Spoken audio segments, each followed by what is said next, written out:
व्यवस्था को ठीक ढंग से लागू करने में लगी है। हमने भी ऐलान किया है कि जो शिक्षक हमारे पठन पाठन के लिए डेडिकेटेड होंगे उन्हें हम जांच की घोषणा की है। इसके लिए मैं माननीय मुख्यमंत्री जी का अभिनंदन करता हूं। सभी पुलिस कर्मियों को वहां से सस्पेंड किया गया डीएसपी, और उस पे सबको इंतजार करना चाहिए न्यायिक जांच की रिपोर्ट का। रिपोर्ट आएगी, सरकार कार्रवाई करेगी।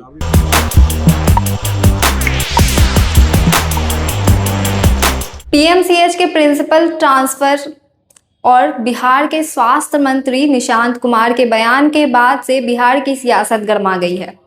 नमस्कार, आप देख रहे हैं वॉइस ऑफ और मैं हूं परिणीता सिंह। दरअसल बिहार के शिक्षा मंत्री मिथिलेश तिवारी ने पीएमसीएच के पूर्व प्रिंसिपल ट्रांसफर मुद्दे को लेकर सरकार का पक्ष लेते हुए कहा है कि अगर स्वास्थ्य मंत्री अस्पताल दौरे पर निकलते हैं और अस्पताल के प्रिंसिपल गायब मिले तो ये स्वीकार नहीं किया जाएगा। साथ ही उन्होंने कहा है कि सरकार बिहार के सिस्टम को बदलना चाहती है और इसी के साथ उन्होंने कहा है कि बिहार के शिक्षक और अधिकारी जो ईमानदारी से अपना काम कर रहे हैं सरकार उनको सम्मानित करेगी और जो व्यवस्था के साथ खिलवाड़ कर रहे हैं उन पर कार्रवाई की जाएगी। साथ ही वो क्या कुछ कह रहे हैं, आप वीडियो देखिए। कार्रवाई करने के लिए और अब इससे बड़ा लापरवाही क्या हो सकता है कि स्वास्थ्य मंत्री हॉस्पिटल में जाए और प्रिंसिपल गायब हो। इसीलिए हमारी पूरी सरकार इस व्यवस्था को ठीक ढंग से लागू करने में लगी है। हमने भी ऐलान किया है कि जो शिक्षक हमारे पठन पाठन के लिए डेडिकेटेड होंगे उन्हें हम अपने सर पे रखेंगे और जो इससे खिलवाड़ करेंगे उन पे कार्रवाई करेंगे। मैं बोल चुका हूं, मैंने प्रथम दिन ही हमने कहा यदि कोई गड़बड़ी हुई है तो सरकार जांच कराएगी। सरकार ने न्यायिक जांच की घोषणा की है। इसके लिए मैं माननीय मुख्यमंत्री जी का अभिनंदन करता हूं।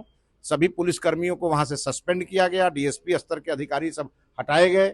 अब न्यायिक जांच में की प्रक्रिया शुरू हो गई है और उस पे सबको इंतजार करना चाहिए न्यायिक जांच की रिपोर्ट का। रिपोर्ट आएगी, सरकार कार्रवाई करेगी। अब देखिए, हम सब लोग देश के गरीबों को घर दिलाने में लगे हैं और राष्ट्रीय जनता दल राबड़ी देवी जी का सारा कुनबा वो राबड़ी देवी को बंगला दिलाने में लगा है। अंतर यही है, देखते हैं आगे क्या होता है। तो सुना आपने बिहार के शिक्षा मंत्री मिथिलेश तिवारी ने क्या कुछ कहा है।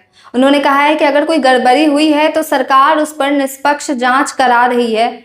इसी वजह से न्यायिक जांच के आदेश भी दिए गए हैं। साथ ही उन्होंने कहा है कि रिपोर्ट्स में जो भी दोषी ठहरे जाएंगे उन पर सख्त कार्रवाई की जाएगी। भरत तिवारी केस में उन्होंने कहा है कि पुलिस कर्मियों को सस्पेंड कर दिया गया है, अधिकारियों को भी हटा दिया गया है। उन्होंने लोगों से अपील की है कि न्यायिक जांच की रिपोर्ट का इंतजार करना चाहिए। रिपोर्ट आने के बाद सरकार आगे की कार्रवाई करेगी। अपने बयान के अंत में उन्होंने विपक्षियों पर निशाना साधते हुए कहा है कि यहाँ सरकार गरीबों को घर दिलाने में लगी हुई है, वहीं विपक्ष अपने बंगले को लेकर उलझे हुए हैं। अब देखना होगा कि ये मुद्दा कब तक चलता है, पीएमसीएच की कार्रवाई कब तक चलती है। ऐसे अपडेट्स के लिए बने रहिए हमारे चैनल वॉइस अप के साथ। धन्यवाद।